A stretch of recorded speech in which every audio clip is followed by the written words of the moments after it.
again. I'm Reverend Tony Ponticello, happy to be here. Welcome everybody who might be now watching the YouTube video. So my title of my talk today, The Holiest of All the Spots on Earth. And what I'm going to be talking about a lot is my experience and process that happened for me last weekend when I was in Cincinnati, Ohio. So I don't travel much because I'm really busy, so it's, it's a big deal for me to travel, and it's fun. I like to travel. So I went to Cincinnati, Ohio, which actually is a really beautiful city. People don't talk about Cincinnati a lot, but I thought it's very beautiful. This big river runs through it. There's bridges. It's just lovely. I love Cincinnati. So I was there because of a family wedding. So my first cousin, a woman who I have always been really close to. We were very close all growing up. We were very close in high school because we were the same age and thus in the same class. We also happened to work at the same business, so we worked together a couple times a week, and we got really close during all that. And in my senior year, after I got a car, we spent a lot of weekend nights together just doing things, and it was like kind of a safe dating relationship because she was my cousin, and so there was all that incest taboo, so you never did anything romantic or physical, but we did everything else. Went to movies, went to dinner, we just did all kinds of things, and we stayed close all throughout our adult lives, and her daughter was getting married. And so that is why I went to Cincinnati. It was for her daughter's wedding. But I knew that the potential for having this amazing healing weekend was going to exist because my sisters were planning to come to Cincinnati. And especially my older sister who's 10 years older than I, her name is Angelia, and she was coming to Cincinnati, and I had not spoken to Angelia in 4 years. And I've tried to speak to Angelia, I've called her, I've written her, I've emailed her, I send her birthday cards, I send her holiday cards, she never responded. And the last time I actually spoke to Angelia was 4 years ago in her lawyer's office, because 5 years ago she sued me and my other sister over some inheritance issues, a home that we had inherited, and it was one of those strange things, and I found out I was getting sued 5 years ago on my birthday. I was with actually Ducelthea, and we were in Santa Cruz on a little birthday holiday, and I noticed that my phone is ringing, and I see it's my sister Sarah, the middle sister, and I says, oh, Sarah's calling me up to sing happy birthday to me. So I clicked and listened to it, and Sarah is sobbing because she just got served notice that Angelia is suing us. So that was happy birthday to me.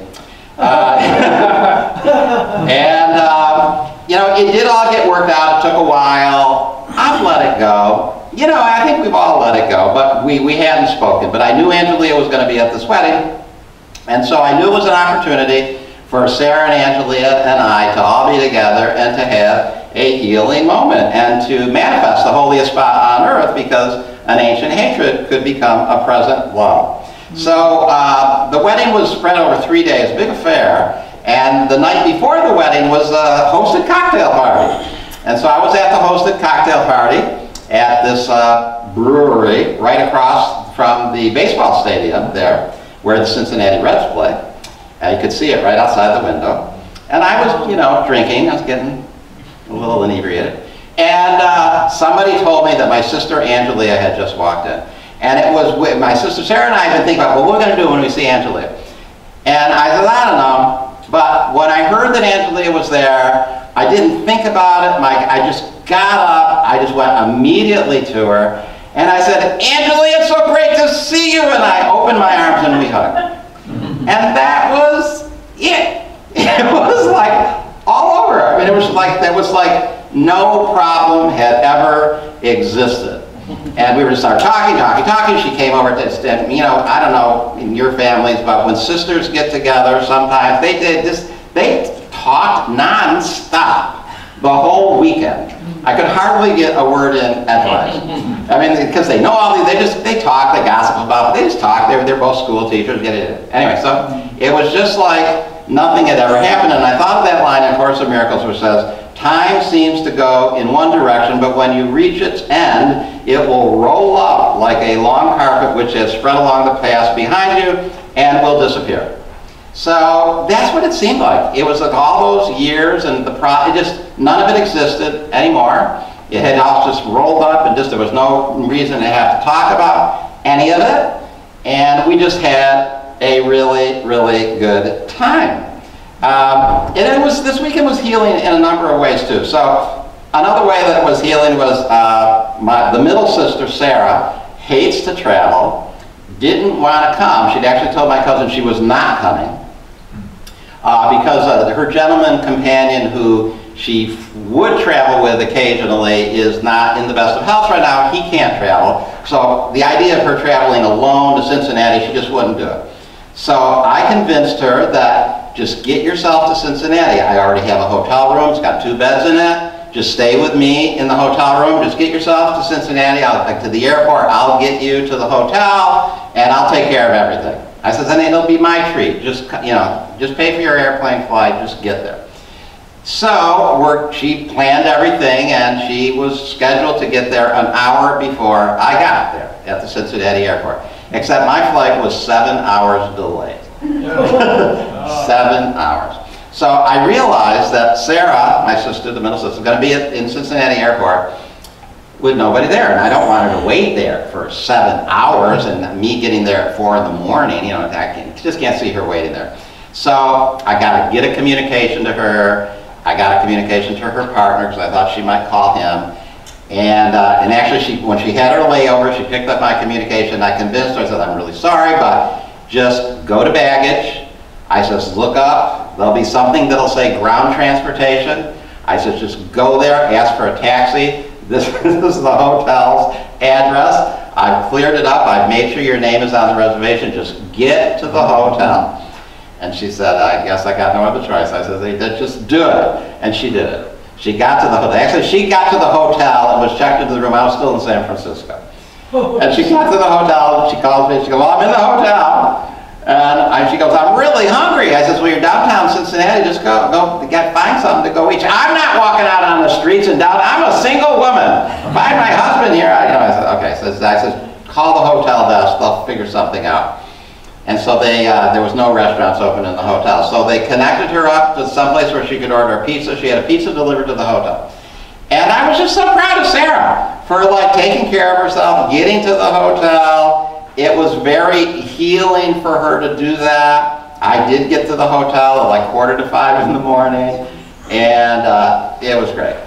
The other thing is my sisters and I had the Saturday now to do something, and we're in downtown Cincinnati. There's a lot of wonderful things to do in downtown Cincinnati, except my older sister Angelia, her idea is to go to a suburban shopping mall because there's a department store chain there that we don't have up where she lives called Dillard's. And Dillard's is a high-end department store, fancy department store. And she knows there's one in the suburban mall that's 20 miles outside of the city. And she's trying to figure out how to get a cab. And she says, let's go there. And I have Lyft, I can get us there. And again, it was just the guidance. I said, sure, I'll get us to this suburban shopping mall. Just what I want to do is go to a suburban shopping mall.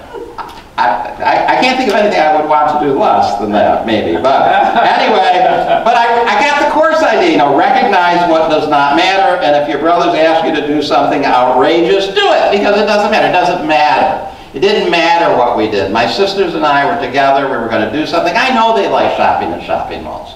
That's what they do. They love to go shopping malls. In a high-end mall, they would just really love that. And they were amazed at how well Uber or Lyft worked. They were they didn't have Lyft. And my sister Sarah told me, she goes, I installed Uber on my phone, but then they wanted my credit card number. I'm not going to give them my credit card number. And I thought, Sarah, that's how it works. I said, you don't use it without, she wanted to pay in cash. She thought she could call the cab and pay in cash. It doesn't work that way, Sarah. This is 2019, and you're going to have to get your credit card.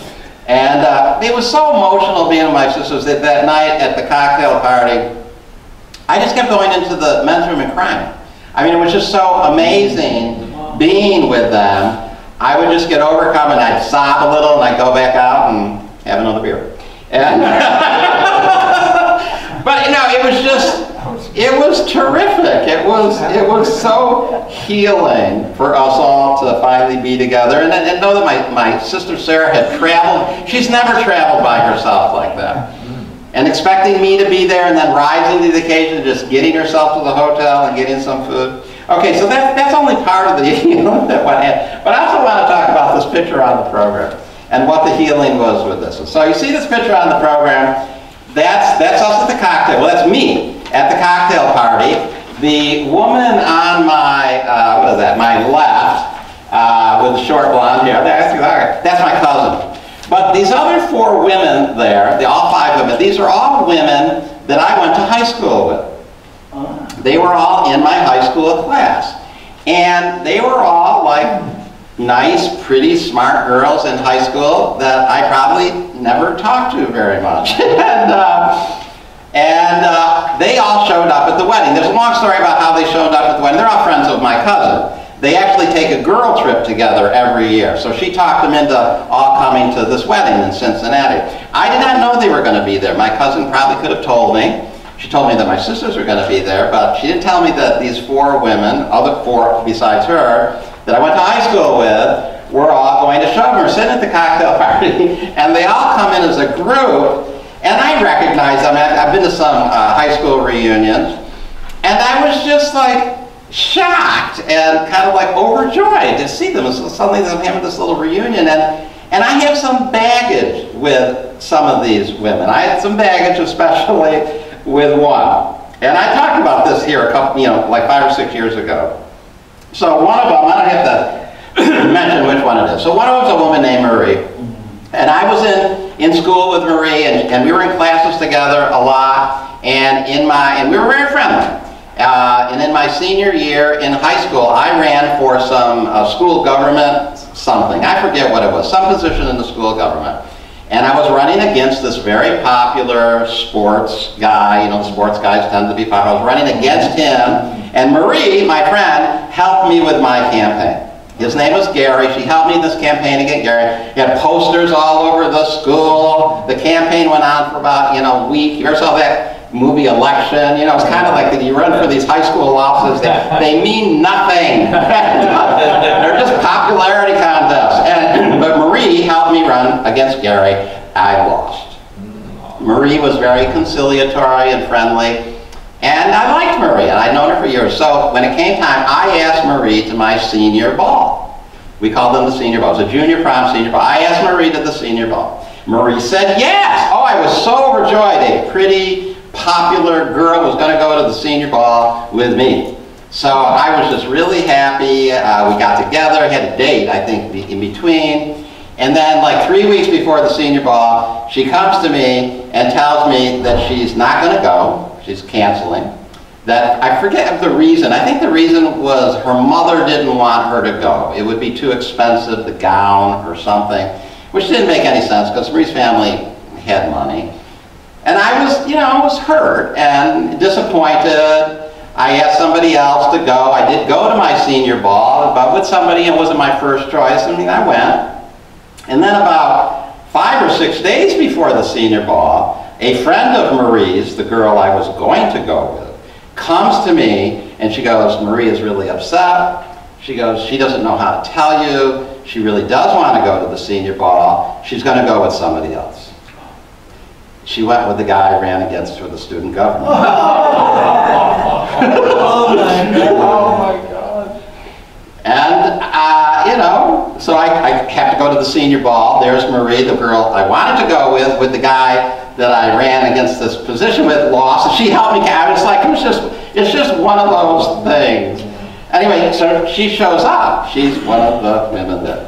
And it was great. I mean, it was great. It was just like with Angelia. The time just all rolls up like a carpet. There's nothing to talk about, nothing that has to be mentioned. And I had actually seen Marie a couple times when I visited home and at a class reunion. So, we danced and we drank, and I danced with her, and I danced with you know me from the conference. I danced, right. And so they had great DJ. I just danced the whole time. I danced with all those women and my cousin and everybody.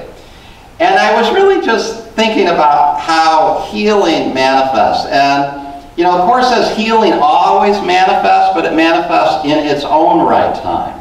Not necessarily on your timetable, but in its own timetable. So this is a healing that took 50 years to manifest. It was 50 years ago, my senior ball. You know, I would never have been able to take a picture like this in high school, with me being with, you know, these 5 women. Maybe somebody who played football or basketball might have been able to take a picture with, you know, 5 attractive women, but that opportunity would have never came to me. And so I posted this picture. It's posted all over Facebook now. It's posted on my high school class Facebook group, and everybody's commenting on it. And it's just like, just to see that happen and manifest 50 years afterwards, it's just shows me that healing is always certain, and sometimes it takes a while to manifest. A Course in Miracles says, those who are certain of the outcome can afford to wait, and wait without anxiety. Patience is natural to the teacher of God. All he sees is certain outcome, at a time perhaps unknown as yet, but not in doubt. The time will be as right as is the answer. So the time was right this past weekend for my sisters and I, for Sarah to travel on her own, for me to have a wonderful, fun, healing time with these attractive women. And it was great. And I just get that that's really just how it's always working. And sometimes we just really do have to be patient with things.